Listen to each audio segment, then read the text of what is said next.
How to log into your Facebook account using email address and password. What is up everybody, welcome to another tutorial. In today's video, I will be showing you guys how to easily sign into your Facebook account.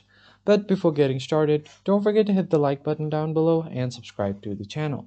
So the first thing that you want to do is go ahead and open up any web browser on your device. And here you're just going to search for facebook.com and it will direct you to the login page. Now the first part is to enter your email address or your phone number, and the second part is to enter your password. So the first thing you need to do is just simply enter your email address, and once you have done that, just go ahead and enter your password. And in case if you have forgotten your password, you can click on forgot password to reset it. You will be asked to find your account, so just go ahead and search for your account, and once you find your account, tap on this is my account, and then you can just directly and try to log into another way. Just tap on try another way and get a code on your email to reset your password.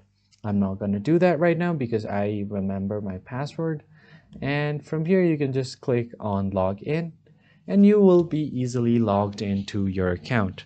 And that's how you easily sign into your Facebook account. If you found this tutorial helpful, hit the like button down below and subscribe. I'll see you guys on the next one. Thank you for watching.